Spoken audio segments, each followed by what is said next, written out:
Hi guys, good evening. कैसे हो आप लोग? आप लोगों को मैं गृह विज्ञान क्लास 9th का बता रही थी, जिसमें मैं आपको एक चैप्टर बता दी हूँ। प्राथमिक उपचार स्टार्ट किया था, उसका मैं एक चैप्टर आपको बता दी हूँ। सेकेंड चैप्टर का भी सामान्य घरेलू दुर्घटनाएं उनसे बचाव चैप्टर का नाम था। मतलब जो पाठ है इसका नाम सामान्य घरेलू दुर्घटनाएं उनसे बचाव है। और इसमें मैंने आपको केसिका फटने पर, सिरा कटने पर, धमनी के कटने पर ब्लड कैसा बहता है, उसका रंग कैसा होता है, इत्यादि चीज़ें आपको मैंने क्या की बता दी। ठीक है, इतनी चीज़ें। और उसको समझने का मतलब अर्थ, कौन सा प्रेशर पॉइंट दबाना चाहिए, अगर धमनी कट जाए तो क्या करना चाहिए, सिरा कट जाए तो क्या करना चाहिए। तो धमनी कट जाए तो क्या होता है, खून शरीर की तरफ जाता है, हृदय से शरीर की तरफ जाता है। शरीर को क्या करना चाहिए, जो अंग कटा है उसको क्या करना चाहिए, हृदय से ऊंचा कर देना चाहिए। ठीक है। और अगर सिरा कटती है तो क्या करना चाहिए, हृदय को ऊंचा कर देना चाहिए, और जो अंग कटा है उसे नीचा कर देना चाहिए। इतनी चीज़ें हमने आपको बताई थी। आपको आंतरिक रक्तस्राव बताना था।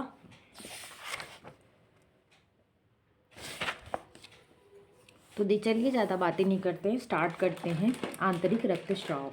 आंतरिक रक्तस्राव का मतलब होता है अचानक चोट लगने पर शरीर के बाहर कोई घाव आदि नहीं दिखाई देते, परंतु त्वचा के अंदर रक्तवाहिनियाँ क्या होता है, चोट लगने के कारण क्षतिग्रस्त हो जाती हैं और अंदर ही अंदर रक्त बहने लगता है। ठीक है, जिसे हम आँखों से नहीं देख सकते। इनकी पहचान लक्षणों के द्वारा की जाती है। जिन्हें हम आँखों से देख सकते हैं वो किस प्रकार का रक्तस्राव रहता है, तो आप बोलेंगे बाह्य रक्तस्राव रहता है, जिसको हम अपनी आंखों से देख सकते हैं कि हाँ इतना ब्लड निकल रहा है, ब्लड नहीं रुक रहा है। लेकिन जिस प्रकार का कटना हम अपनी आंखों से नहीं देख सकते उसे क्या कहते हैं, तो उसे आंतरिक रक्तस्राव कहते हैं। इससे क्या होता है, कुछ लक्षणों द्वारा बस पहचाना जाता है। ठीक है, जैसे अमाशय की रक्तवाहिनियां फटने पर ववन में रक्त आना। जैसे अगर आपका पेट की कोई रक्तवाहिनी फट गई है तो आपको क्या होगा, उल्टी होने लगेगी, और उल्टी में क्या होगा, रक्त आएगा। ठीक है, मतलब ब्लड आएगा। आंतों की रक्तवाहिनियां फटने पर मल के साथ भी रक्त आएगा। या तो होता है आपके उल्टी में या तो आपके मल में, मतलब आपके स्टूल जो आप मतलब आपको टॉयलेट जो लैट्रिन करते हैं ना, उसके साथ भी क्या होगा, मल आएगा। ठीक है। पहचान 1 नंबर, श्वास लेने में कठिनाई होती, व्यक्ति हाँफने लगता है, बेचैनी तथा घबराहट होने लगती है। इसकी पहचान है आंतरिक रक्तस्राव की। नाड़ी की गति मंद पड़ जाती है। 3 नंबर पे क्या है, तो शरीर ठंडा पड़ जाता है, पसीना अधिक आता है, प्यास अधिक लगती है, होठ नीले तथा चेहरा पीला पड़ जाता है, चक्कर आने, 1 मिनट रुकिए,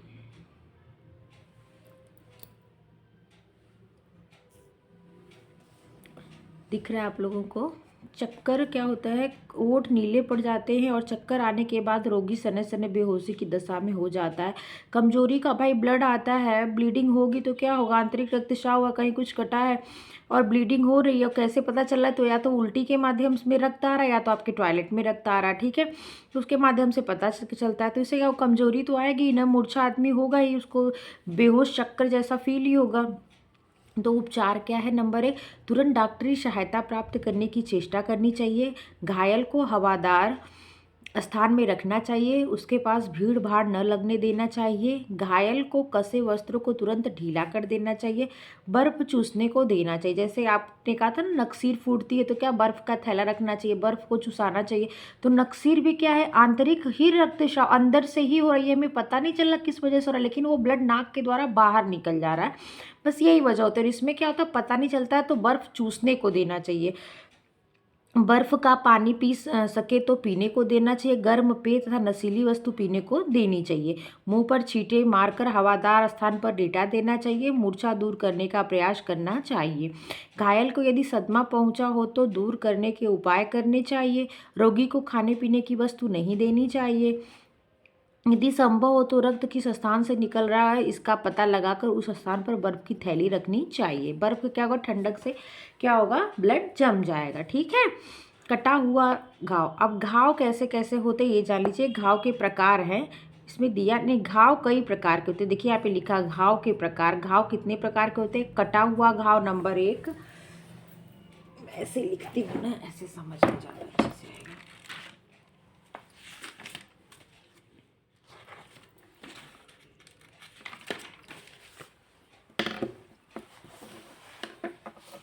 क्या लिखा है? घाव के प्रकार, घाव के प्रकार। ठीक। नंबर 1 क्या बोल रहा है? कटा हुआ घाव, कटा हुआ घाव। दूसरा क्या है? फटा हुआ घाव। ठीक है, कटा हुआ घाव। दूसरा क्या है? फटा हुआ घाव। ध्यान दीजिएगा। दूसरा क्या है? आप लोग को साफ दिखता है?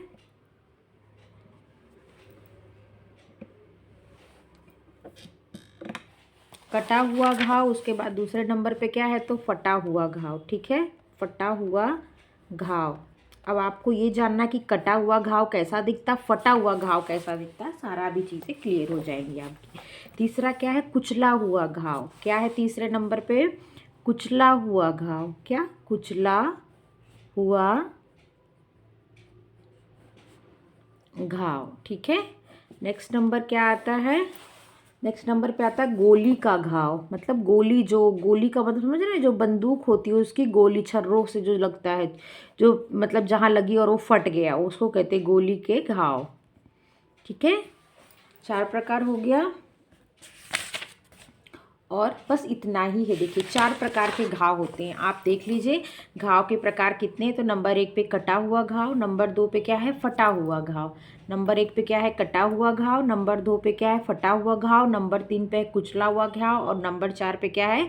गोली का घाव। 4 घाव आपने देख लिया। अब इसके बारे में देख लेते हैं। कटा हुआ घाव। इस प्रकार के घाव तेज चाकू, देखिए किससे? कट जाना, जैसे कोई चीज़ कट जाना, तो कटेगा कैसे? धारदार चीज़ों से कटेगा, ध्यान रखना। तेज चाकू, छुरी, तेज धार वाला ब्लेड, कांच आदि घुस जाने से यदि घाव गहरा लगता है तो धमनियाँ तथा नाड़ियाँ कट जाती। क्वेश्चन ऐसे भी आ जा सकता है, मतलब कांच द्वारा, कांच कहीं घुसना या कांच से कटना किस घाव के अंतर्गत आता है? कटा या फटा? तो देखिए कन्फ्यूज़न, कटे और फटे में कन्फ्यूज़न होगा तो नहीं, कटा हुआ घाव होता है। कांच से जो चोट लगती है क्या होता है? कटा हुआ घाव होता है। ठीक है, तेज चाकू से जो लगता है वो भी कटता है, छुरी से लगता है कटता है, धारदार किसी भी चीज़ से अगर आपको कहीं पे भी आपको हानि पहुंचती है, आपकी बॉडी का कोई अंग किसी भी तरह से कहीं भी, कोई स्किन कहीं भी कटता है, तो उसे वो घाव किस घाव के अंतर्गत आएगा? तो आप बोलेंगे कटा हुआ घाव के अंतर्गत। इसके अंतर्गत क्या आएगा? तेज चाकू, मतलब धार वाला चाकू। फिर क्या है? ब्लेड, शीशा, कांच कह सकते हैं, कांच। ठीक है, मतलब कोई भी धार वाली चीज़ से क्या हो जाएगा? तो ये इसके अंतर्गत आया, किसके? तेज, मतलब कटे हुए घाव के अंदर। देख लीजिए। ठीक है, फिर देखिए होता क्या, इसमें क्या होता है? घाव गहरी लगती है, घाव गहरी लग जाती है तो धमनी कटती है, धमनी से शुद्ध रक्त बहता है। ठीक है, तो नाड़ियाँ भी कट जाती हैं। यदि घाव हल्का हो तो रक्त रोकने में शीघ्रता नहीं करनी चाहिए। यदि घाव हल्की है तो रक्त को तुरंत किसी चीज़ से दबा करके या कपड़ा कस के या पट्टी कस के बांध के रोक देना चाहिए, क्योंकि इससे कीटाणु बाहर नहीं निकल जाएंगे। क्या लिखा है? यदि घाव हल्का हो तो रक्त रोकने में शीघ्रता नहीं करनी चाहिए, क्योंकि इससे कीटाणु बाहर निकल जाएंगे।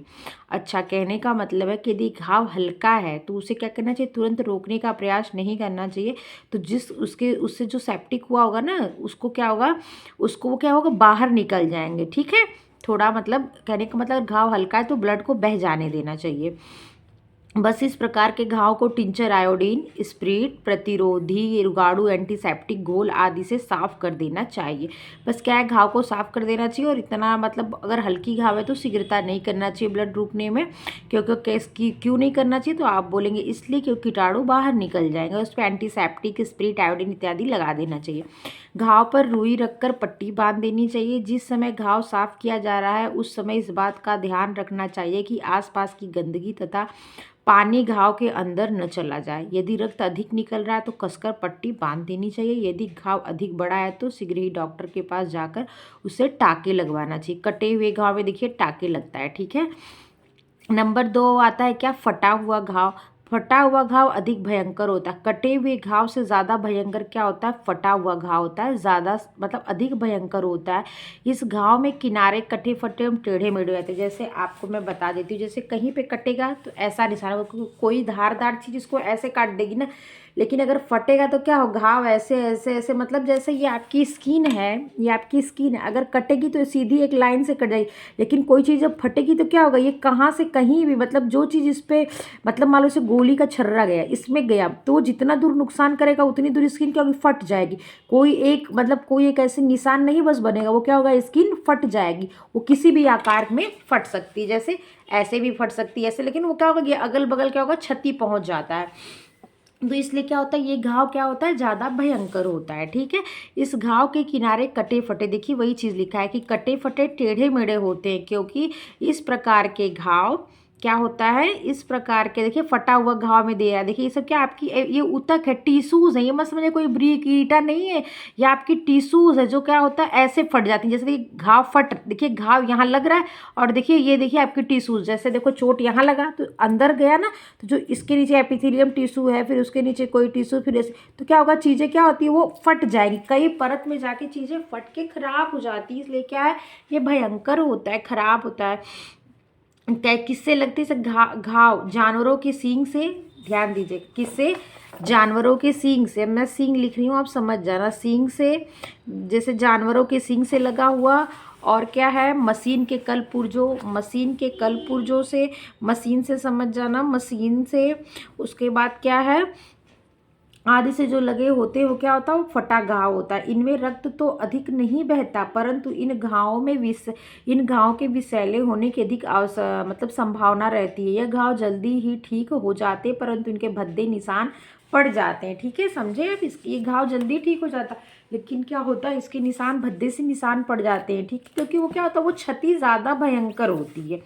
फिर नेक्स्ट है कुचला हुआ घाव, दरवाजों के बीच आने से या हथौड़ी आदि के नीचे आने से उंगलियां कुचल जाती है, कटती नहीं है, वो क्या फटती भी नहीं है, कुचल जाती हैं, जिससे गहरे नीले पड़ जाता, गहरा नीला पड़ जाता। ऐसा आप कहते हैं, अरे यार यहाँ पे दब गया, देखो नीला पड़ गया, तो वही चीज़ें नीले पड़ जाती। इसमें तीव्र दर्द भी होता है। उपचार, रोगाणु रोधक घोल से घाव को धोकर कपड़े को बर्फ के पानी में गीला करके बांधना चाहिए। यदि घायल को घबराहट तथा बेचैनी अधिक हो तो उसे हवादार स्थान में लिटाना चाहिए। पानी में ग्लूकोज डालकर घायल व्यक्ति को देना चाहिए। कब, जब घाव कुचली हुई घाव, गोली का घाव, देखो अब गोली का घाव, इस प्रकार के घाव में अनेकों छोटे छोटे छेद हो जाते हैं।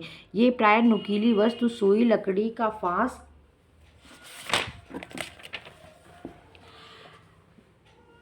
कांटे तथा गोली आदि के लगने से होता है। किससे होता है, तो लकड़ी का फांस हुआ, कांटा, गोली आदि के लगने से क्या होता है, ये इधर उधर, इसके छर्रे इधर उधर बिखर के उतने दूर घायल कर देते। इसी से ज़्यादा टिटनस होने की संभावना रहती है। ऐसे घाव में टिटनस होने की संभावना अधिक रहती है। उपचार में क्या करेंगे, सर्वप्रथम रक्तस्राव को रोका जाए, फिर घाव को रोगाणु रोधक घोल, वही एंटीसेप्टिक घोल, आयोडीन, टिंचर इत्यादि से क्या करना, धोकर साफ किया जाए। फिर रुई को मर्क्यूरी कोरम से भिगोकर घाव पर रखने के बाद पट्टी बांध देती है। देखिए मर्क्यूरी कोरम, ये याद रखिएगा, जो गोली के घाव होता है ना, मर्क्यूरी कोरम में भिगोकर घाव पर पट्टी बांधने की बात कही जा रही है, याद रखिएगा। यदि गोली अभी तक नहीं निकली तो घायल व्यक्ति को तुरंत अस्पताल ले जाना चाहिए। रोगी मूर्छित न हो पाए उसके मुख पर ठंडे पानी के छींटे मारने चाहिए। इतनी चीज़ें आप समझ गई। घाव के प्रकार, तो घाव क्या है, 4 प्रकार, कटा हुआ घाव, फटा हुआ घाव, कुचला हुआ घाव और गोली का घाव। कटा हुआ घाव तेज चाकू, ब्लेड, कांच से लगती है। फटे हुए घाव में सींग हो गया, मशीन, कल पुर्जे, मशीन हो गई, धारदार कोई चीज़ से क्या हुआ, फट गया। ठीक है, ये क्या होती है, भयानक घाव होती है, ये ज़्यादा तकलीफ देती है। भरने को तो जल्दी भर जाती है, लेकिन इसके निशान नहीं मरते। कुचला हुआ घाव, जैसे आपका हाथ दरवाजे में दब जा रहा है, आपने कोई हथौड़ी वगैरह मतलब पीट रहे हो, उसमें आपकी उंगली दब गई। ठीक है, ऐसे किसी चीज़ के नीचे कुचलना। ठीक है, वही क्या होती है, कुचला हुआ घाव कहते हैं। ये लगने के बाद आपको गस्ती चक्कर भी आ सकता है, तो आपको ग्लूकोज का पानी वगैरह देने की बात कही गई है। गोली का घाव क्या होता है, इसके छर्रे, जैसे गोली का घाव हो गया, जैसे कांटे धस गए, जैसे ऐसी चीज़ें जो नुकीली चीज़ें, उसके घाव से क्या होता है, उनसे क्या होता है, टिटनस होने का खतरा रहता है। और ये घाव क्या होता है, इनको साफ करने के लिए क्या, मर्क्यूरी कोरम को भिगो करके क्या करना चाहिए, पट्टी बांधना चाहिए। ठीक है, अगर ज़्यादा चीज़ खराब है, अब गोली नहीं निकली, दिक्कत हो रही है, तो डॉक्टर को तो वैसे भी दिखाना चाहिए। कुछ चीज़ें होती है जो स्वयं से नहीं सही होती। ठीक है, इतनी चीज़ें आपको समझ में आ गई। नेक्स्ट आता है जलना या झुलस जाना। देख रहे हैं, आपको दिखता है कि नहीं,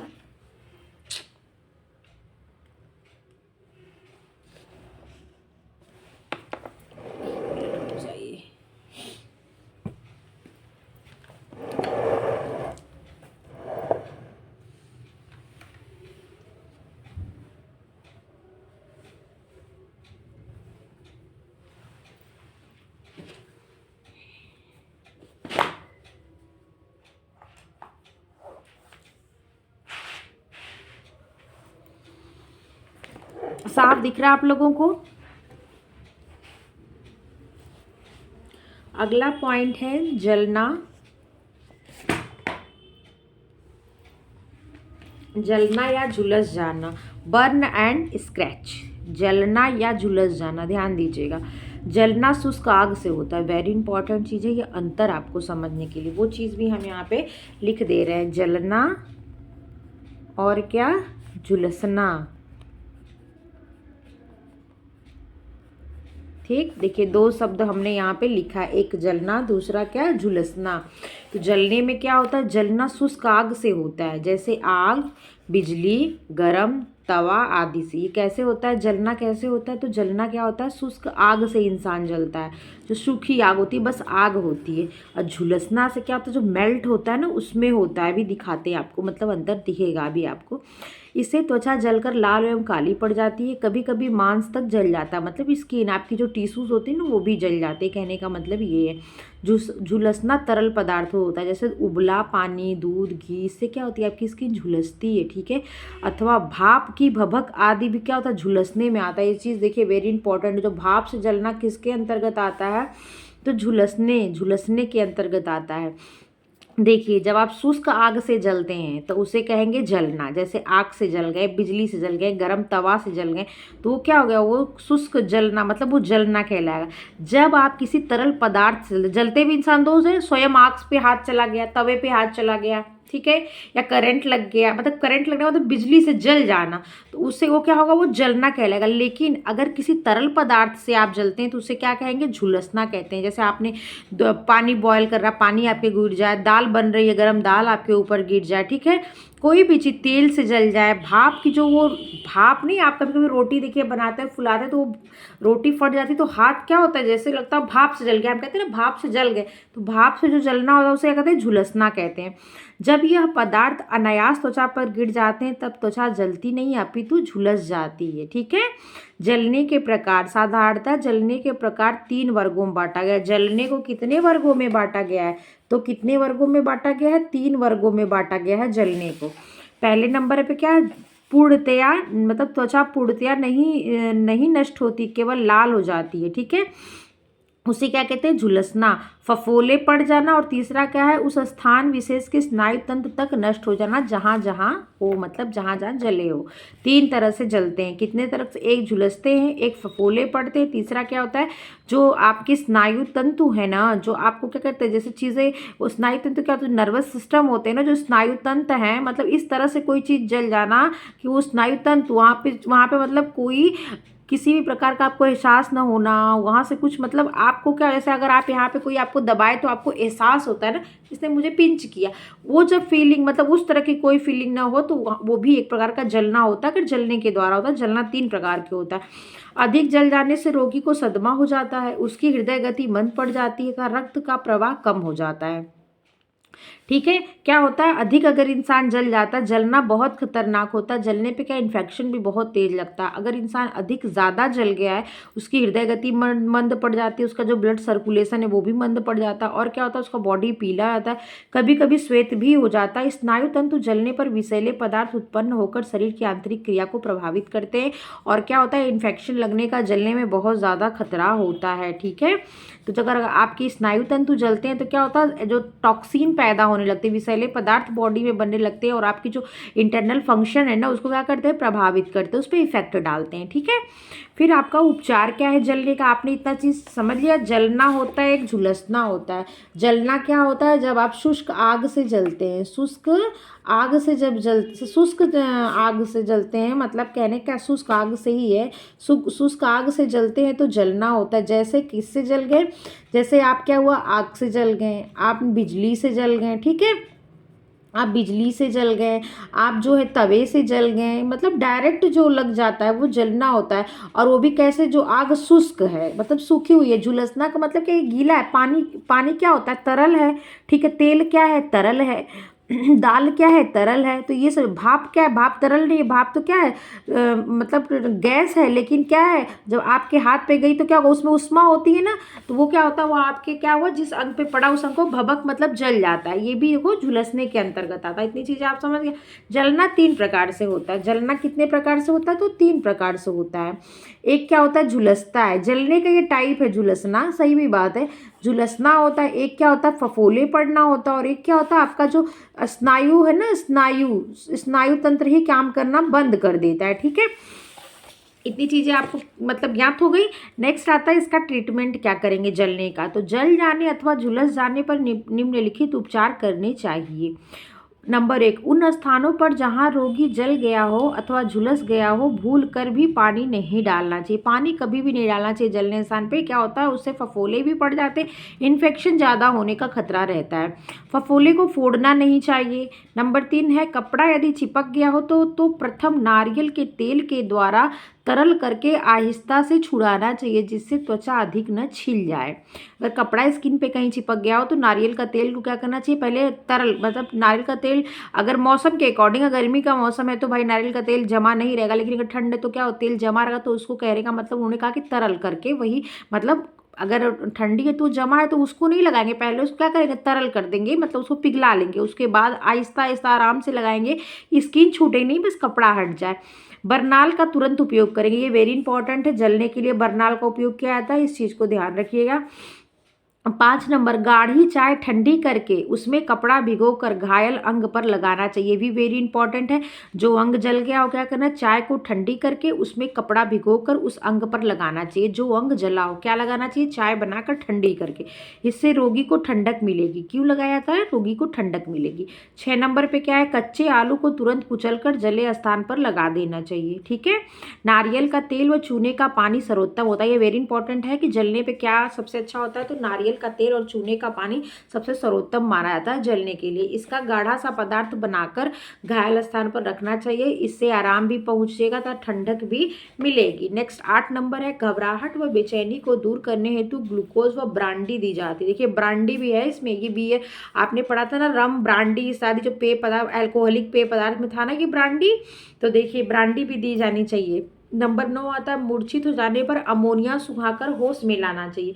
मूर्छित अगर हो गया पे जो जला आदमी, तो उसको क्या अमोनिया सुखाकर होश में लाना चाहिए।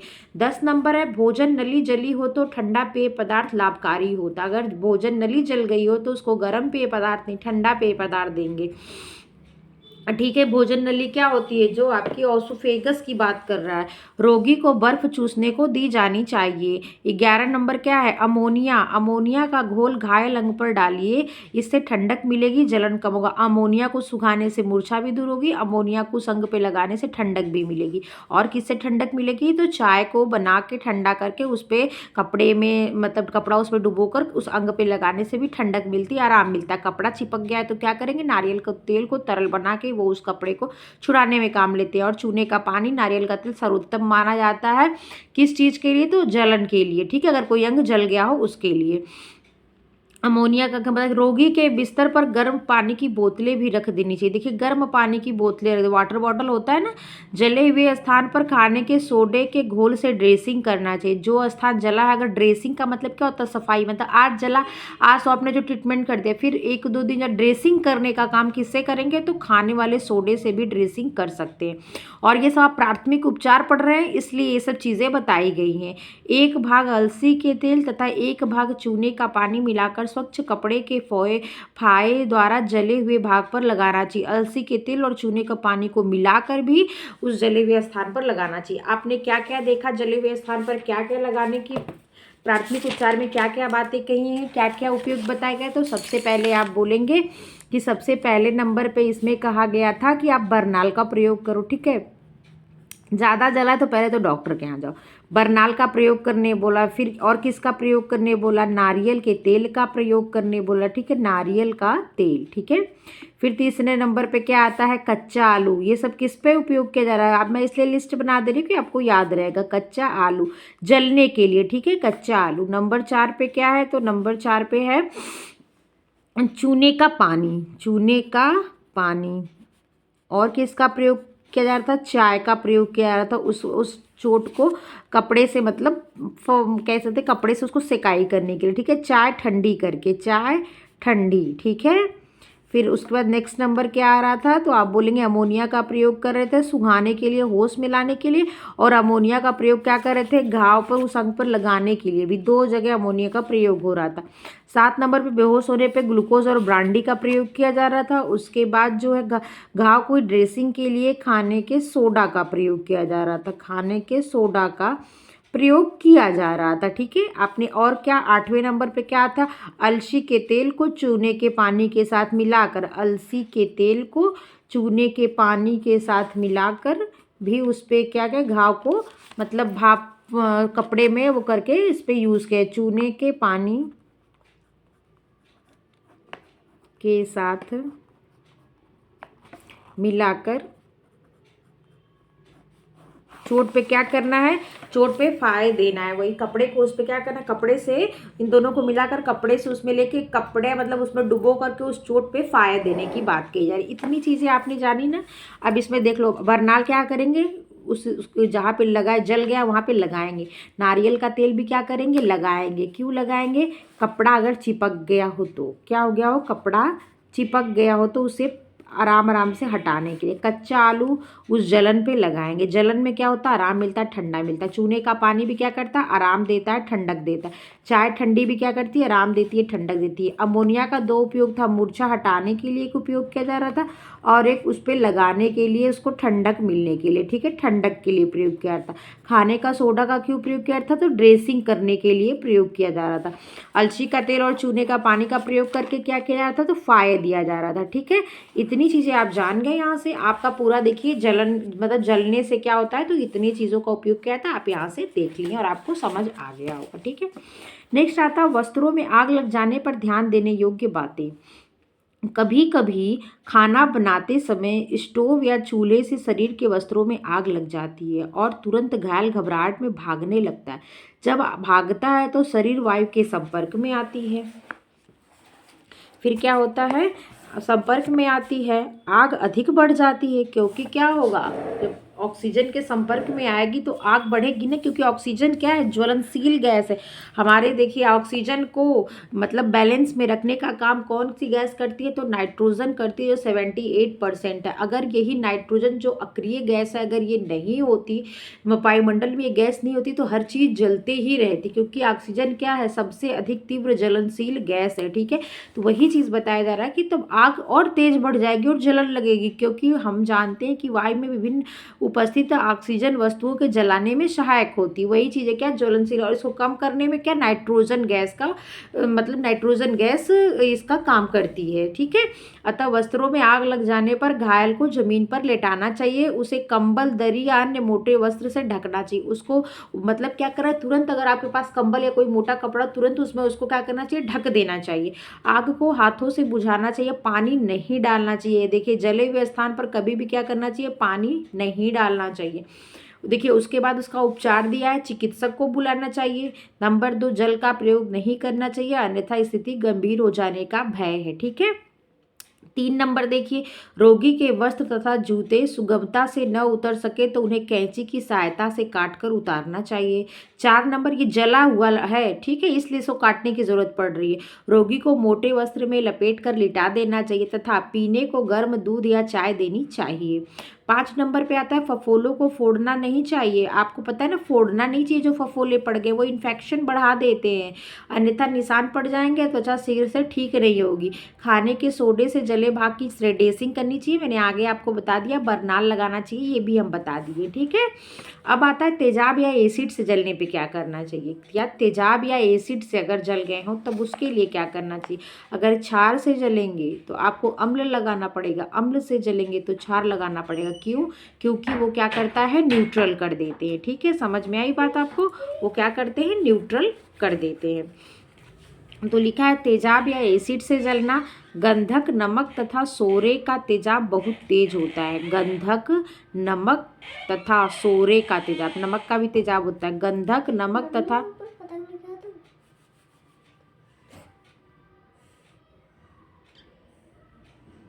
गंधक, नमक तथा सोरे का तेजाब, वो फट गया है बेटा, कौन, अरे ऑरेंज वाली नहीं नहीं आई होगी, वो लड़का अपने घर में रख लिया, पापा से मंगवा देंगे। चाय बढ़ा रही है ना कभी तो मैं दे गंधक, नमक तथा सोरे का तेजाब बहुत तेज होते हैं, पापा से मंगा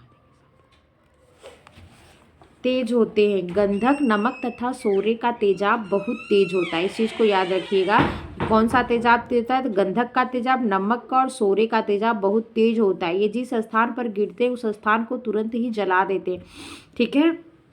देखिए इसी लोग आजकल क्या करते हैं कि एसिड अटैक करते हैं, वो कितना खतरनाक होता है। अभी जल्दी ही दिल्ली में एक वीडियो वायरल हो रही है, वो बच्ची स्कूल जा रही थी, 2 लड़के बाइक पे आकर उसके मुंह पे क्या करते हैं, एसिड फेंक देते हैं। वो तो एक बार फेंकते हैं, मतलब किसी इमोशंस में आ करके वो ये चीज़ें करते, गुस्से में या किसी भी वजह से करते हैं, किसी चीज़ का बदला लेते, लेकिन सोचे किसी एक इंसान की पूरी ज़िंदगी खराब कर देते हैं। कभी ऐसी चीज़ें, कभी ऐसा काम कभी नहीं करना चाहिए।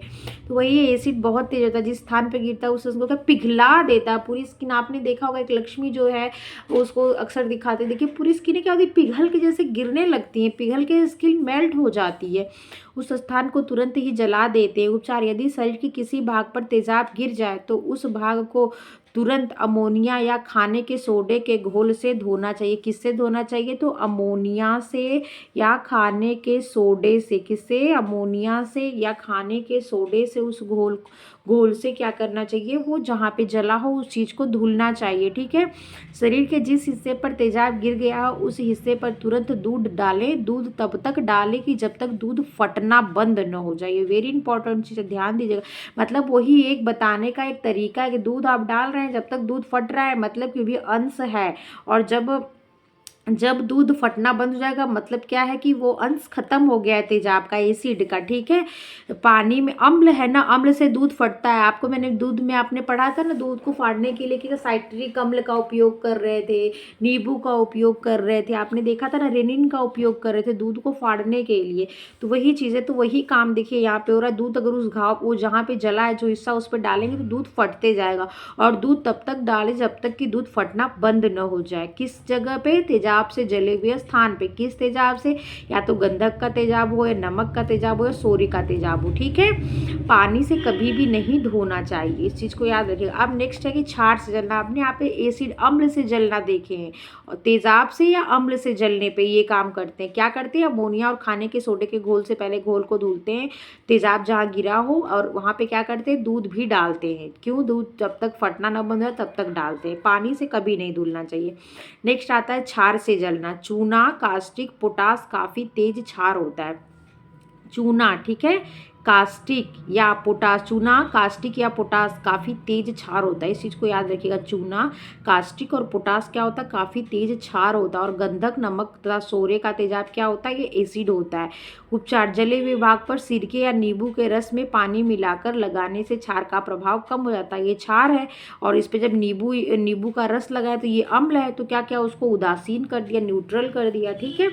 अब बिजली लगने पे क्या करते हैं? बिजली के खुले तार से छू जाने से बड़े जोर का झटका लगता है, समस्त अंग शून्य पड़ जाते हैं। यदि झटका अधिक जोर का हो तो मनुष्य झटके के कारण पीछे की ओर गिरता है। गिरने से अन्य चोट आदि लगने की संभावना रहती है, पर इस प्रकार का झटका लगने से जीवन का डर नहीं रहता। हृदय पर सदमा अवश्य पहुंचता है।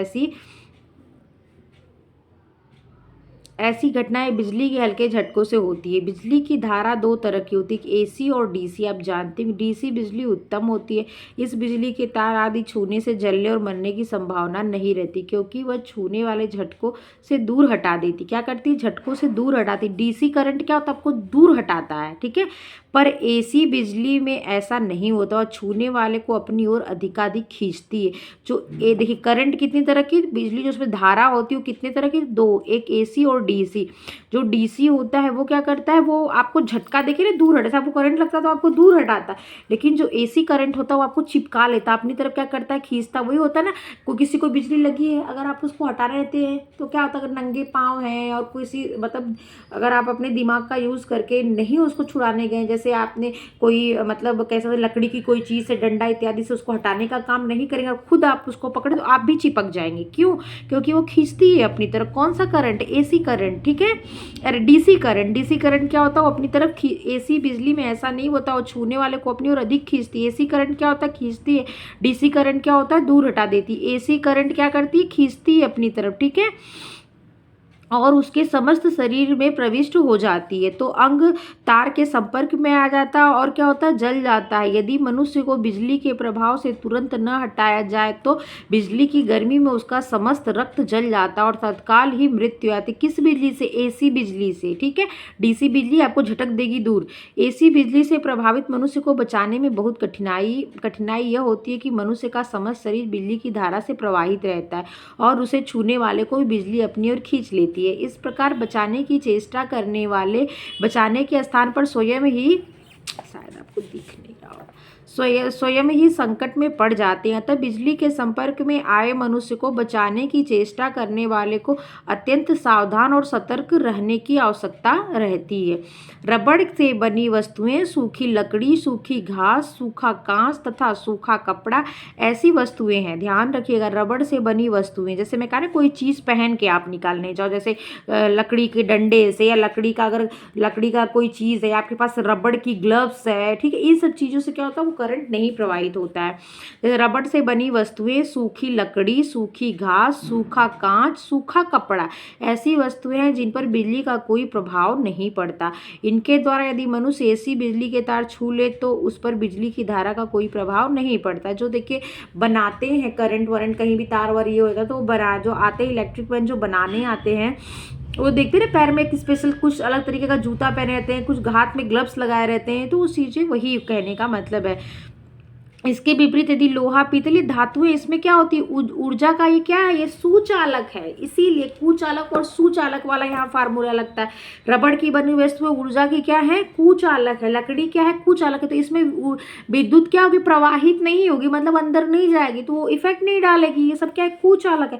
और ये जो लोहा, पीतल आदि क्या है? ये सब सुचालक है। इसमें करंट क्या होगा? प्रवाहित होने लगेगा, धाराएं बहने लगेंगी। इसीलिए क्या होता है? ये आपको, जैसे आपने अगर, जैसे मान लीजिए आपके पास एक स्पून है, समझ में, आपके पास मान लीजिए ये क्या है? कि स्पून है। आप स्पून के इस पार्ट से अगर बिजली की, मतलब जैसे आप मान लो, जो कभी आपकी जो स्विच है ऊपर जो प्लास्टिक लगा होता है, देखिए प्लास्टिक इसीलिए लगाया था, वो क्या है? वो क्या है? उष्मा का कुचालक है। लेकिन अगर मान लीजिए उसी के ऊपर वो स्विच के ऊपर प्लास्टिक का कवर लगाकर लोहा लगा होता तो क्या होता? आपको करंट मारता, आपको चिपका लेता। तो मान लीजिए सपोज दैट आपका जो स्विच है, जो लगा है स्विच, वो क्या है? ऊपर से हट गई उसकी प्लास्टिक, नीचे तो उसके लोहा ही होगा। उस लोहे को आपने क्या किया? स्पून से टच कर दिया, मतलब आपने सोचा कि हाथ से नहीं बंद करते हैं, इस चम्मच से बंद कर देते हैं, ये हमें करंट नहीं लगेगा। तो क्या होगा? जैसे ही चम्मच को आप यहाँ सटाएंगे, क्या होगा? इसमें क्या होंगी? धाराएं बहने लगेंगी। करंट क्या होगा? इसमें क्या होगा? धाराएं बहने लगेगी। क्या होगा? समझे आप? तो आप यहाँ भी अगर चम्मच पकड़े हो तो आपको यहाँ भी चिपक जाएगा और आपको करंट मारेगा। क्यों? क्योंकि क्या है? ये उष्मा का सुचालक है। सु का मतलब अच्छा चालक, जहाँ पर आराम से चल सके। यहाँ बिजली क्या है? उसकी धाराएं आराम से संवहन करती हैं, ठीक है। तो यही बात है, जो धातु होते हैं वो उष्मा के सुचालक होते हैं, इसीलिए कहा गया कि धातु की चीज़ों से नहीं छूना चाहिए। पानी और गीली वस्तु ऐसी वस्तुएं क्या करती हैं? नहीं छू, जिनसे बिजली शीघ्रता से प्रवाहित होती है, इनके द्वारा बिजली छू जाने पर बचना असंभव है। अतः बिजली के तार या खंभे से चिपके हुए मनुष्य को कभी हाथ से पकड़कर हटाने की चेष्टा नहीं करनी चाहिए। यदि किसी प्रकार संभव हो तो बिजली के तार का संबंध काट देना या बंद कर देना चाहिए। घरों में ऐसी घटना होने पर मुख्य स्विच बंद कर देना चाहिए। ऐसा करने के बाद मनुष्य को तार से अलग करने का प्रयत्न करना चाहिए, ठीक है। यदि तार कटने में देर लगने की संभावना हो अथवा कठिनाई मालूम तो रोगी को शीघ्र ही तार से अलग करने का प्रयत्न करना चाहिए। खींचने वाला यदि व्यक्ति भी पैरों में लकड़ी की खड़ाऊ पहने है तो लकड़ी के तख्ते, पटरे या तिपाही पर खड़ा है तो अधिक अच्छा होगा। क्योंकि क्या है? लकड़ी क्या है? लकड़ी क्या है? कुचालक है, उष्मा की क्या है? कुचालक है, इसलिए वो अच्छा रहेगा, ठीक है। वही सब चीज़ें यहाँ बताए। उपचार क्या करेंगे? तार से अलग करने पर उस मनुष्य की दशा के उपचार, मतलब अनुसार उपचार करना प्रारंभ करेंगे। यदि उसकी सांस ठीक हो तो केवल मूर्छा हो तो मूर्छा का उपचार करना चाहिए। यदि सांस बंद हो तो पहले कृत्रिम विधि से सांस दिलाना चाहिए। देखिए जलने पर, अगर आप बिजली से जल गए हैं तो क्या आपका सांस बंद हो तो पहले सबसे पहले क्या करना चाहिए? कृत्रिम कृत्रिम विधि से सांस देना चाहिए। ठीक है, देखिए कृत्रिम विधि से सांस दे रहा है, देखिए उसके मुंह में अपना मुंह डाल के देख रहे हैं, सांस दे रहा है, यही कृत्रिम विधि कहलाती है। मतलब मानव द्वारा, कोई मानव ये कर रहा है ना आर्टिफिशियल तरीके से। बिजली दुर्घटना से हृदय पर गहरा सदमा पहुंचता है, उसके कुप्रभाव से मनुष्य को बचाने के लिए सदमे का उपचार करना चाहिए। मूर्छा दूर होने पर गर्म दूध या चाय पिलाना चाहिए। तार के संपर्क में आने से जो अंग जल गए हैं उनका उचित उपचार जलने के उपचार की बतलाई विधि के अनुसार करना चाहिए। जैसे बताए थे कि अमोनिया लगा दो, अमोनिया सुंघा दो, बेहोश हो रहा है तो चूने का पानी लगा दो, आलू लगा दो, बरनाल लगा दो, ये सब चीज़ें जो मैं पहले आपको एक लिस्ट बताई हूँ। साथ ही डॉक्टरी सहायता शीघ्र से शीघ्र प्राप्त करने का प्रयत्न करना चाहिए। आप समझ गए। जलना 3 प्रकार दिया, वो एक झुलसता, एक फफोले पड़ता, एक में क्या होता है स्नायु तंत्र ही क्या होता है निष्क्रिय होता है, वहाँ काम करना बंद कर देते हैं। 3 तरह आपने पढ़ा। फिर क्या आपने एसिड से जलना देखा, जिसमें नमक का सोरा था, नमक था, सोरे का तेजाब था और गंधक का तेजाब था। फिर आपने क्या देखा, क्षार से जलना देखा, अम्ल से अगर जले हैं तो उस पर क्या करना चाहिए, अगर आप अम्ल से जले हैं तो अमोनिया और खाने वाले सोडे से उसको क्या करना चाहिए, साफ करना चाहिए। और ठीक है, और अगर उससे जले हैं क्या कहते हैं क्षार से जले हैं तो क्या करना चाहिए, दूध पहले उस पर गिराना चाहिए। अगर दूध गिराने के बाद दूध फटना बंद हो जाए तब फिर क्या करना चाहिए, उस पर कोई काम ये इसमें करना चाहिए। क्षार से जलने पे क्या होता है तो आपको अम्ल और नींबू का प्रयोग करना चाहिए उसको न्यूट्रल करने के लिए। बिजली से जलना आप समझ गए। बिजली से 2 तरह डीसी और एसी 2 करंट होता है, 2 विद्युत मतलब प्रवाहित होती है। तो जो एसी होता है वो डेंजरस ज़्यादा होता है, डेंजरस कहने का मतलब वो आपको अपनी ओर खींचता है, आकर्षित करता है। और जो डीसी होता है वो क्या करता है, वो आपको अपने आप से दूर कर देता है, मतलब झटक देता है। वो कहते हैं ना अवशोषित करना और रिफ्लेक्ट परावर्तन करना, जैसे आपने पढ़ा था ना रंग वाले चैप्टर में, वही बात है। अब आता है दम का घुटना। ठीक है, कार्बन मोनोऑक्साइड दम घोटू गैस कहते हैं। यहाँ पे देख लीजिए मैंने लिखा है कार्बन मोनोऑक्साइड को दम घोटू गैस कहते हैं, ये चीज़ आप देख लीजिए। धुएं या कार्बन गैस युक्त हवा में अथवा अत्यधिक लोगों के साथ एक छोटे बंद कमरे में बैठने से प्राय सांस लेने में कठिनाई अनुभव होने लगती है, परंतु यदि तुरंत वहाँ से हटकर खुली हवा में न पहुँचा जाए तो दम घुटने लगता है और थोड़ी देर के बाद सांस रुक जाती, मनुष्य की मृत्यु हो जाती। कहाँ, अगर आप धुएं में है या कार्बन युक्त हवा में है, ठीक है, अगर कार्बन मोनोऑक्साइड कहीं पे बहुत ज़्यादा है तो वहाँ पे क्या होता है, आपको सांस लेने में दिक्कत होती है, वो कठिनाई फील होती है, वहीं क्या है दम घुटता है और मृत्यु हो जाती। कहने का मतलब है इतना सा।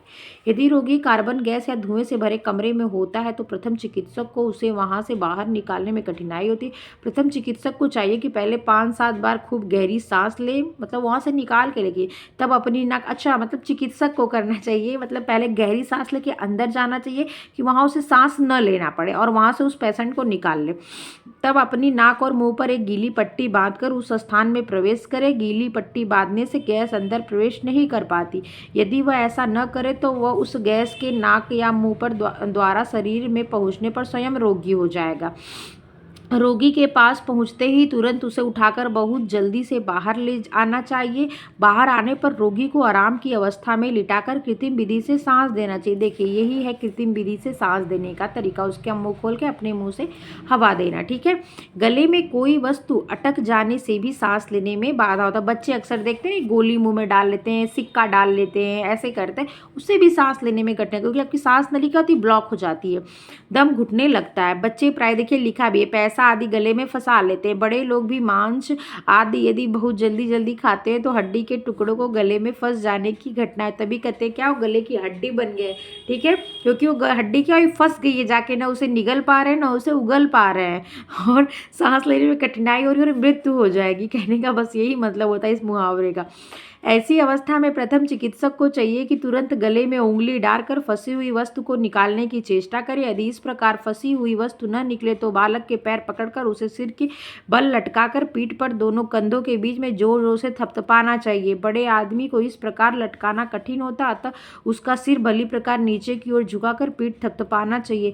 यदि वस्तु निकलने की, देखिए जैसे बच्चे पैदा होते हैं तो कभी कभी आपने देखा होगा शॉर्ट्स बहुत सारे यूट्यूब पे वायरल होते हैं कि डॉक्टर क्या करती है, उसका पैर पकड़ के पीठ पे थपथपाती है। बच्चा जब तुरंत सांस नहीं ले पाता या रोता नहीं है तब ऐसा करते हैं, मतलब कोई चीज़ अटकी होगी तो निकल जाएगी उसकी, जो उसका ये मतलब ये जो प्रोसेस है वो होने लगेगा। ठीक है, यदि वस्तु निकलने की आशा न दिखाई दे तो वमन करने की चेष्टा करनी चाहिए, साथ ही शीघ्रता डॉक्टर की सहायता लेने का प्रयत्न करना चाहिए। अगला आता है फांसी लगाना। इसमें कुछ समझाने वाली चीज़ नहीं है, आप समझ ही गए होंगे। मैंने ये बता दी कृत्रिम श्वसन क्या होता है। तो ऐसे लेते हैं, कार्बन मोनोऑक्साइड गैस को क्या कहते हैं, दमघोटू गैस कहते हैं। इस चीज़ को आप याद रखना, ठीक है। फिर आता है फांसी लगाना। प्राय लोग फांसी लगाकर आत्महत्या कर लेते हैं। गर्दन के चारों ओर कसकर रस्सी बांध देने से श्वास नली पर दबाव पड़ता है, ठीक है। और मनुष्य सांस नहीं, मतलब सांस नली को रोक देना, वही क्या फांसी लगाना कहते हैं। अपनी इसी नली को बहुत लोग हाथ लगा के देखिए दबा के मार देते, कहते हैं ना गला दबा के मार दिया। तो क्या करते हैं, वो सांस नली को रोक देते हैं। जो श्वसन वाली नली हमारी होती है उसी को क्या करते हैं, रोक देते हैं, और हम सांस नहीं ले पाते, जिससे क्या होती है, मृत्यु होती है। फांसी लगाने और गला दबाने से नहीं मृत्यु होती है, सांस लेने वाली नली पे रुकने से मृत्यु होती है। नली ले सकता और सांस रुकने के कारण उसकी मृत्यु हो जाती है। फांसी लगाने में रस्सी का एक सिरा छत या पेड़ पे लटका देते हैं और दूसरे सिरे को गले के फंदे में लगाकर उसमें लटक जाते हैं। इस प्रकार लटकने से शरीर के बोझ के कारण रस्सी नीचे खिंचती है और उसका फंदा कस जाता है। ऐसी दुर्घटना के अवसर पर प्राथमिक चिकित्सक को अपनी सहायता के लिए किसी को बुलाना चाहिए। यदि कोई सहायक मिल सके तो स्वयं फांसी लगाए मनुष्य को पकड़कर उतारना चाहिए। और कैसे कैसे क्या करना चाहिए इसी दिया हुआ है, जो यहाँ पे इंपॉर्टेंट है, मैं ध्यान देती हूँ।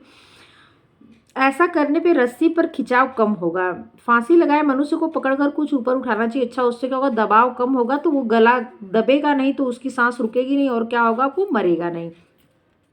मनुष्य को संभाल कर पकड़े रहना चाहिए जिससे वह झटके से नीचे न गिरे। यदि कोई सहायता न हो तो रोगी को पकड़कर संभाले रहना चाहिए। रस्सी काटने का दोनों ही काम प्राथमिक चिकित्सक को स्वयं ही बड़ी सावधानी से करना चाहिए। अतः मनुष्य को मतलब कहने का कि अकेले काम आप नहीं कर सकते, किसी को साथ में बुलाना चाहिए, ठीक है।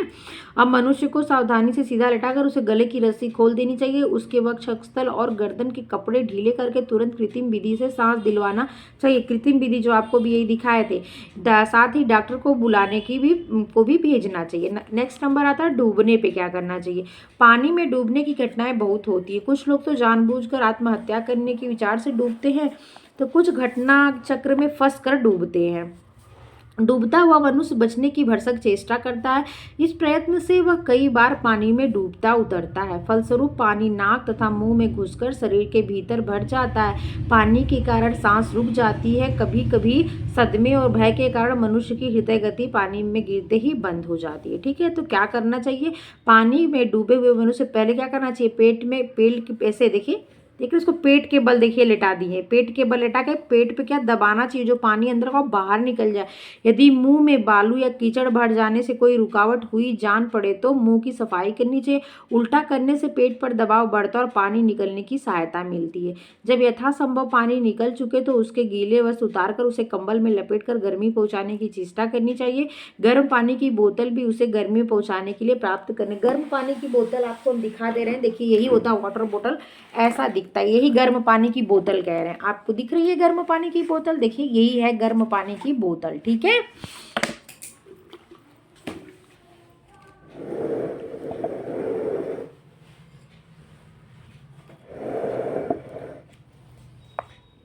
डॉक्टरी सहायता प्राप्त करने की चेष्टा तुरंत करनी चाहिए। डॉक्टर के आने तक कृत्रिम विधि से सांस दिलाने की चेष्टा बराबर करते रहना चाहिए, मतलब कृत्रिम श्वसन देते रहना चाहिए। जब श्वास कुछ कुछ स्वतः आने लगे तथा गले से कोई वस्तु नीचे जा सके तो गर्म चाय या ब्रांडी देनी चाहिए। क्या देनी चाहिए, गर्म चाय और ब्रांडी, ध्यान रखिएगा। इससे शरीर में गर्मी भी आती है और सदमा और घबराहट भी दूर होता है। कभी कभी घंटे तक कृत्रिम विधि से सांस दिलाने पर प्राकृतिक सांस क्रिया आरंभ हो जाती है, अर्थात थोड़ी देर तक कृत्रिम सांस दिलाने पर यदि जीवन के चिन्ह दृष्टिगोचर न हो तब भी निराश न हो, क्योंकि थोड़ी कभी कभी ऐसा होता है कि 1-2 घंटे तक देने के बाद आती है सांस। जब तक डॉक्टर परीक्षण करके यह न कह दे कि डूबा हुआ मनुष्य मर चुका है तब तक उसे बचाने के लिए भरसक चेष्टा करनी चाहिए। साधारणतः डूबे हुए, आपने पढ़ा था प्राथमिक उपचार का उद्देश्य क्या होता है, तो जीवन की रक्षा करना। आपने ये उद्देश्य जानते, इसी उद्देश्य से आपको लगे रहना चाहिए अगर आप प्राथमिक चिकित्सक बन के उसका ट्रीटमेंट कर रहे हैं तो। साधारणतः डूबे हुए मनुष्य को लगभग 2 घंटे रखकर उक्त उपचार करते रहना चाहिए, ठीक है। बाहरी वस्तु का शरीर में प्रवेश, कोई बाहरी से आंख में कोई चीज का चला जाना या कान में किसी कीड़े का चला जाना, तो ये सब चीजों के लिए बाहरी वस्तु का आपका शरीर में प्रवेश। कान में किसी वस्तु का घुस जाना, नासमझ बच्चे कभी कभी खेलते हुए कान में किसी वस्तु को घुसा लेते हैं। बड़े व्यक्ति के कान में कुछ गिर जाता अथवा कीड़ा आदि चला जाता तो कान में तीव्र वेदना होती। कभी कभी कान में मच्छर से रहते और भन भन करते रहते हैं। यदि कान में कुछ गिर जाए तो स्वयं नहीं निकालना चाहिए, पर बल्कि तुरंत डॉक्टर के पास जाकर चिमटी द्वारा वस्तु को निकलवा देना चाहिए। यदि स्वतः निकालेंगे तो हो सकता है कि कहीं चिमटी अंदर चली जाए और पर्दा न फट जाए, ठीक है। और कभी बच्चों के कान भी कभी साफ ऑफ नहीं करने चाहिए। लोग आजकल बड्स आ गए हैं तो लोग उसका उपयोग करके, ये सब कभी नहीं करना चाहिए। कुछ चीज़ें ऐसी होती है जिसको स्वयं करने में क्या होता है, आपका नुकसान है, उससे क्या होता है स्पेशलिस्ट से करवाओ, ज़्यादा सही होता है। कीड़ा कान में घुसते ही अपना राग अलापने लगता है, वह तुरंत तेज पीड़ा होती है और मिचला जी क्या होता है, मिचलाने लगता है, सिर में दर्द होता है। ऐसी स्थिति में हल्का गुनगुना करके कड़ुआ तेल का मतलब समझ रहे, सरसों की तेल की बात कर रहा है ये, जिससे कीड़ा तेल में तैरकर ऊपर आ जाएगा, निकल जाएगा। इसके लिए निम्नलिखित उपचार करना चाहिए। उपचार क्या क्या है, तो ग्लिसरीन, सरसों या जैतून के तेल कुछ देर कान में डालकर रखना चाहिए। दूसरे नंबर पे रबड़ की एक सिरिंज लेकर 70 से 100 मिलीलीटर तक 35 डिग्री सेंटीग्रेड तक के तापमान का पानी भरकर धीरे से कान में प्रविष्ट करना चाहिए। किससे, सिरिंज से। सावधानी से काम करना चाहिए जिससे सिरिंज न चुभ जाए। कान के नीचे की ओर झुकाकर रखना चाहिए। सर्जिकल स्प्रिट समझ रहे हैं, जो स्प्रिट यूज करते हैं, जैसे इंजेक्शन लगवाने जाते हैं तो जो वो एक रुई कॉटन होता है उसमें डुबो और कुछ आपके स्किन को रगड़ते हैं ना, वो सर्जिकल स्प्रिट वही होता है कि कुछ बूंदे कान में डालने से कीड़ा मर जाता है और ऊपर तैरकर आ जाता है, फिर कान से निकाल देना चाहिए। हाइड्रोजन पेरोक्साइड इंपॉर्टेंट है, ध्यान रखना। हाइड्रोजन पेरोक्साइड डालने पर झागों के साथ विजातीय पदार्थ बाहर निकल जाते हैं। कान को नीचा करके हिलाना चाहिए। यदि अपने वश की बात न हो तो तुरंत डॉक्टरी सहायता प्राप्त करनी चाहिए। आज देखिए आपको कितना पॉइंट, अभी भी 2 पेज बचा हुआ है। आज मैं ये पूरा चैप्टर क्या करूँगी, आपका सोच रही हूँ फिनिश कर दूँगी।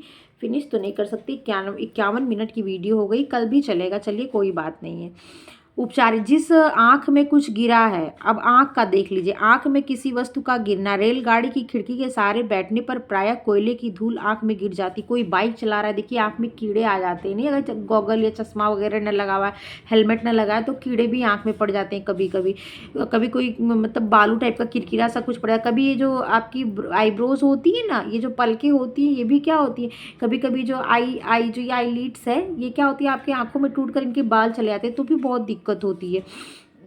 ये कारखाने में काम करने वाले व्यक्तियों की आंखों में वहाँ उड़ते जंतु गिर जाते हैं। सड़क पर चलते समय या घर बैठे ही आंख में मच्छर आदि गिर जाते हैं तो आंख तुरंत खटकने लगती है, लाल हो जाती है, पानी निकलने लगता है। इसके लिए देखिए क्या ट्रीटमेंट है।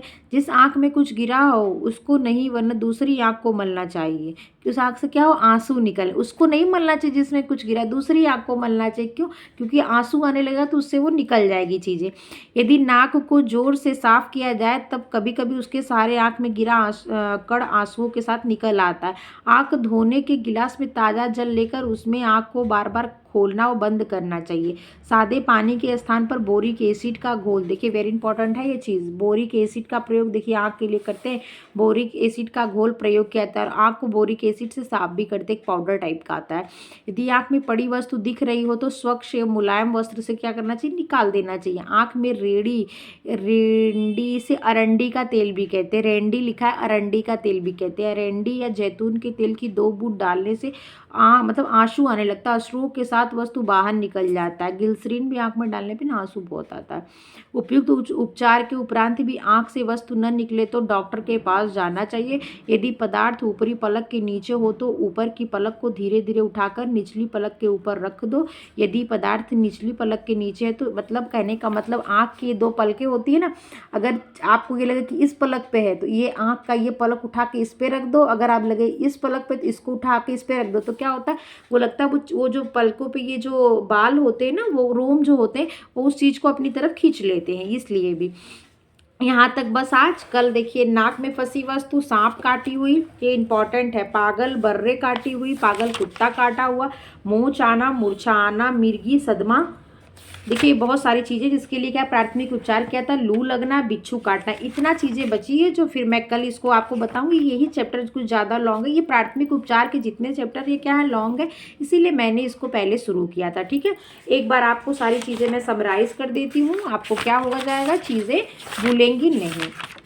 देखिए मैंने यहाँ से पढ़ा है ना, सामान्य घरेलू उपचार एवं उनसे बचाव, तो जिसमें आपको मैंने बताया दुर्घटना किसके किसके कारण होती है, तो अशिक्षा के कारण, अज्ञानता के कारण, आपको ये सब चीज़ें मतलब मनोवैज्ञानिक कारण, सामाजिक कारण चीज़ें। दुर्घटनाओं से बचाव करने के लिए क्या उपयोग है, तो आपको पता है रक्तस्राव तो पहले उसे रोको, फिर पानी घुस गया तो उसे निकालो, उल्टी करो इत्यादि। रक्तस्राव कितने प्रकार के होते हैं, 2, बाह्य रक्तस्राव, आंतरिक। बाह्य दिखता है, आंतरिक दिखता नहीं है, तो आंतरिक के लिए क्या करते हैं, सिम्टम से हम पहचानते हैं, ठीक है। धमनी कटती और सिरा कटती तो क्या होता है, जब धमनी कटती है तो लाल रक्त और चमक लिए हुए रहता है और बहुत क्लॉट ठक्का निकलता है, और जब सिराएं कटती है तो कैसा होता है, रंग बैगनी लिए हुए होता है। ये चीज़ें देखो आप समझ गए। और यहाँ पे नेक्स्ट आता है आंतरिक रक्तस्राव, आपने जान लिया, उसमें क्या होता है, चीज़ें पता नहीं चलती हैं, बस सिम्टम से हम जानते हैं। घाव कितने प्रकार की होती है, तो 4 प्रकार की। यहाँ देख लो आप, घाव 4 प्रकार की थी, कटा घाव, फटा घाव, कुचला घाव, गोली का घाव, सारे के बारे में मैंने बता दिया आपको। नेक्स्ट आता है आपका कि बिजली के जो जलना या झुलसना कैसा होता है, तो जो शुष्क आग से आप क्या होता है, जलते हैं, गर्म चीज़ से आप क्या होता है, झुलसते हैं, ठीक है। ये चीज़ें आप क्या क्या यूज़ करते हैं वो भी बता दिया। और तेजाब से जलना, एसिड से जलना, अगर तेजाब से आप जलेंगे तो तेजाब का क्या होता है, एसिड अम्ल की बात होती है, तो इसमें अमोनिया और खाने के सोडा का प्रयोग करते हैं। छाड़ से जलते हैं तो अम्ल का प्रयोग करके इसको न्यूट्रल किया जाता है। बिजली के झटके में एसी और डीसी दो करंट, क्या होता है, एसी खतरनाक, डीसी भी, दोनों खतरनाक, पर डीसी का ये उसकी मतलब प्रकृति ऐसी होती है, वो दूर फेंकता है, और एसी क्या करता है, अपने करीब खींच के हमारे ब्लड को ही क्या करता है, खत्म कर देता है, चूस लेता है, ठीक है। तो इसके लिए क्या करते हैं, तो उष्मा का एक सुचालक और कुचालक 2 होता है, तो जो उष्मा की कुचालक चीज़ें होती है उनका प्रयोग करके हम इसमें निजात मतलब आराम क्या कह सकते हैं, इसका एक सॉल्यूशन पा सकते हैं। और जो सुचालक चीज़ें होती हैं उसका अगर प्रयोग करेंगे तो हमको ज़्यादा घाटा हो, जैसे क्या हुआ, लोहे की चीज़ें, किसी पदार्थ, पीतल की चीज़ें, स्टील की चीज़ें, इसमें करंट प्रवाहित होती। दम घुटने के बारे में हमने आपको बता दिया, कार्बन मोनोऑक्साइड क्या होती है, इसे दम घुटू गैस कहते हैं। फांसी लगना क्या होता है, डूबना क्या होता है, भारी वस्तु का शरीर में प्रवेश कैसे होता है, तो कान में कुछ प्रवेश कर जाता है, और आँख में, तो कान में अगर प्रवेश कर गया तो ग्लिसरीन डाल दो, तेल कड़ुआ बोल रहा है, सरसों का तेल डाल दो, ठीक है। ये सब चीज़ें डाल के निकाल सकते हैं। सिरिंज में जो है कि गर्म पानी डाल करके हल्का सा उसमें प्रेस कराइए, फिर खींच लीजिए, ये कुछ चीज़ें हैं। आँख में बोरिक एसिड से साफ कर लीजिए, अरंडी या जैतून का तेल डाल दीजिए, किसी एक आँख में अगर कुछ पड़ गया दूसरी आँख क्या रगड़िए, आंसू के बाद नाक अगर कस के साफ करेंगे तो भी आँख साफ हो जाएगा।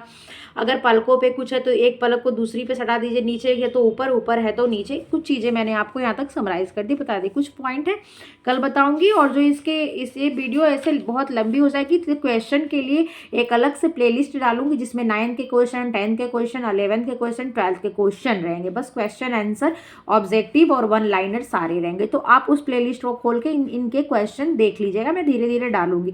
अभी एक चैप्टर का पढ़ाया था तो चैप्टर के साथ पढ़ा दी थी, अब क्या करूंगी, अलग से डालूंगी, ठीक है। आप मेरी वीडियो अगर आपको पसंद आती है तो आप लाइक शेयर सब्सक्राइब कर दिया करिए, और देखने के लिए थैंक यू, टेक केयर।